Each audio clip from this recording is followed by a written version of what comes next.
ठीक. Good morning, dear students. Though I taught this chapter earlier, but I am going to tell about something new of this chapter. The name of the topic is Lost Spring, written by a famous writer Alice Jung. Lost Spring का मतलब होता है, spring से मतलब है childhood, यानी खोया हुआ बचपन. In this chapter you have to understand two stories. First of all, I am going to tell about the background, and after that I will tell about the summary. The story Lost Spring, written by Alice Jung, revolves around the pitiable condition of poor children who are forced to live in slums and work hard in very dirty conditions. Lost spring एलिस जंग के द्वारा लिखी हुई ऐसी कहानी है जिसमें बच्चों की दयनीय स्थिति, जो स्लम बस्तियों में काम करते हैं, उनके बारे में बताया गया है. The story is divided in two parts.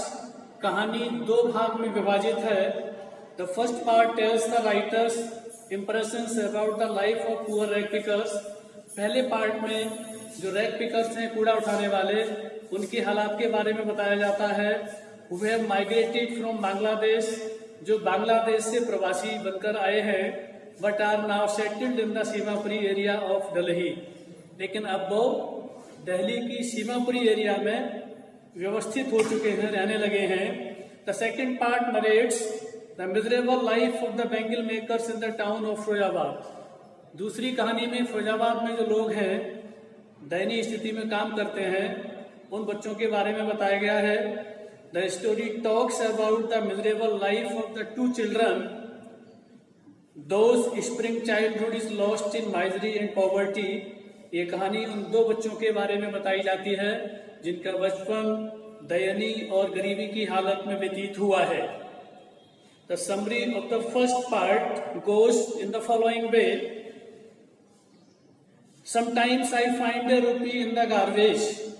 The author watches a rag picker named Sahib who scrounges the garbage heaps for some coins and other things to sustain his living.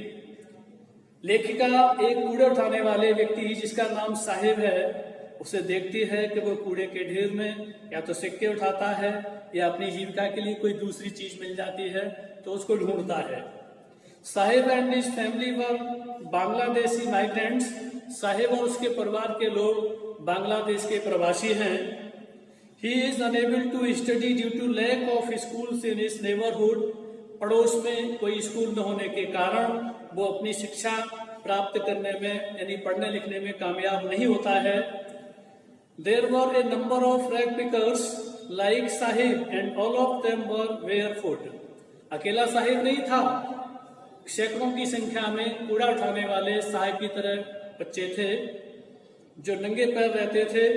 It was more of a tradition for rag pickers to remain barefoot. और ये उनकी एक परंपरा थी. जो कूड़े उठाने वाले थे वो नंगे पैर रहने की उनकी एक ट्रेडिशन थी. They used it as excuse to conceal their poverty. और वो गरीबी छिपाने के लिए इसको अपना एक सहारा मानते थे, बहाना मानते थे. They have no means to bear paper shoes. उनके पास इतने भी साधन नहीं थे कि वो बहुत ज्यादा सस्ते जूते भी पहन सकें. पेपर शूज का मतलब कागज के जूते, यानी बहुत सस्ते वाले. Though they yearn to possess a pair. हालांकि वो इच्छा व्यक्त होती थी उनकी कि उन्हें भी एक जोड़ी जूते मिल जाए पहनने के लिए, लेकिन बहुत सस्ते जूते भी नहीं पहन पाते थे.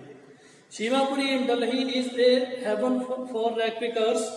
सीमापुरी रैग पिकर्स के लिए एक स्वर्ग के समान है. The author feels that for children garbage is a mysterious gift. लेखिका ये अनुभव करती है कि बच्चों के लिए जो गार्बेज, कूड़े का ढेर है, एक उपहार के रूप में है. Whereas for the elders it is just a means of survival. जबकि बड़े लोगों के लिए ये एक जीविका कमाने का माध्यम. Author then comments on the discrepancy between Saheb's desire and reality. लेखिका अब जो साहिब है उसकी इच्छा क्या थी और वास्तविकता क्या थी, उन दोनों के बीच में जो मतभेद है उस पर टिप्पणी करती है। He yearns to be comfortably off, वो भी ये चाहता है कि हम आराम से अपना जीवन व्यतीत करें रहें। एंजॉय प्लेजर्स ऑफ चाइल्डहुड, बचपन के जितने सुख सुविधाएं होती हैं उनका आनंद लेना चाहता है। Play tennis and wear shoes, ये भी चाहता है कि हम टेनिस खेलें और जूते पहनने को मिले। लेटर, बाद में, Sahib starts working at A tea stall, Sahib एक चाय की दुकान पर काम करना शुरू कर देता है। He is paid 800 rupees and all the meals, वहां पर उसको 800 रुपये प्रतिमाह भुगतान किया जाता है और खाने को दिया जाता है। But now he is no longer a free bird and master of his own self, लेकिन वहां नौकरी करने के बाद वो अब स्वतंत्र पक्षी की तरह नहीं है, अपनी इच्छाओं का मालिक नहीं है, ऐसा लेखिका ने कहा है। वो वहां से फ्री होना चाहता है। Now the second part of the story goes, I want to drive a car. In the second part, the author met a boy called Mukesh. Second part में लेखिका को एक लड़का मिलता है जिसका नाम मुकेश है। Mukesh stays in Firozabad and belongs to a family of bangle makers. Mukesh Firozabad में रहता है और उसका संबंध एक चूड़ी बनाने वाले परिवार से है। Most of the families in Firozabad are engaged in bangle making, और ज्यादातर जो फिरोजाबाद के परिवार हैं वो चूड़ी बनाने में व्यस्त रहते हैं। About 20,000 children work in the glass furnaces of Firozabad, लगभग 20,000 बच्चे फिरोजाबाद की कांच की भट्टियों पर काम करते हैं। They have to work in very unhealthy conditions, उनको बहुत विषम परिस्थितियों में काम करना पड़ता है। Mukesh takes the author to his dilapidated house, Mukesh लेखिका को अपने एक छत बिछत वैसा ही घर है दयनीय स्थिति में, वहां ले जाता है। जो घर उसका लोकेटेड इन स्टिंकिंग लेन्स, ऐसी गलियों में है जहां बहुत ज्यादा बैड स्मेल आती है, बदबू आती है। दो मुकेश फादर वर्क्स हार्ड, यद्यपि मुकेश के पिताजी कठिन परिश्रम करते हैं। He has been unable to change the deplorable condition of his family, फिर भी वो अपने परिवार की दयनीय स्थिति को बदलने में कामयाब नहीं होते हैं। Mukesh grandmother regards it as their destiny, Mukesh की दादी माँ इसे अपना भाग्य मान लेती हैं। She says that they were born in the caste of bangle makers, वो कहती हैं कि उनका जन्म ही चूड़ी बनाने वाले को परिवार में हुआ है। एंड हैव सीन नथिंग, और उन्होंने कुछ देखा भी नहीं है, but bangles in their life, केवल अपने जीवन में उन्होंने चूड़ियों को देखा है। The author feels that the life of bangle makers is a vicious cycle of pain and misery of which there is no end. लेखिका ये महसूस करती है कि बैंगल मेकर्स ने फिरोजाबाद में उनका जो जीवन है दर्द और परेशानी के कुचक्र में फंसा हुआ है जिसका कभी अंत नहीं होता है।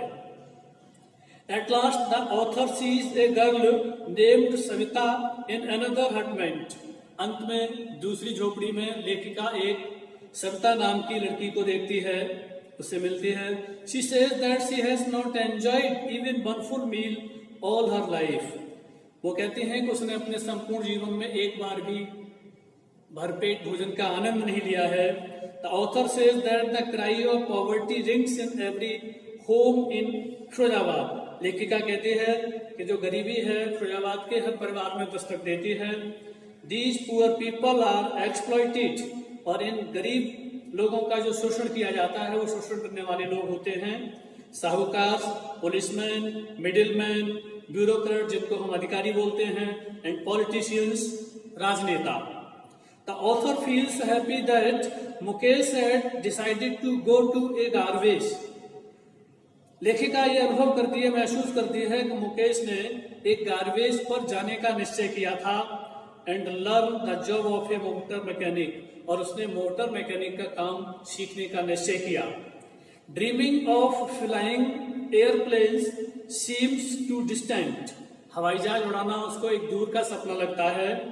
And too big a dream for him, और उसे एक बहुत बड़ा सपना लगता है। At least being a mechanic will help him be a master of his own, सोचता है कम से कम एक मोटर मैकेनिक बनना तो वो उसे अपनी इच्छाओं का मालिक बना सकता है। he would be able to remain independent unlike Sahib, और वो भी साहिब की तरह से ही एक अपना स्वतंत्र अपनी इच्छाओं का मालिक बना रहना चाहता है. I will tell about the main characters of this chapter in next video. Thanks a lot.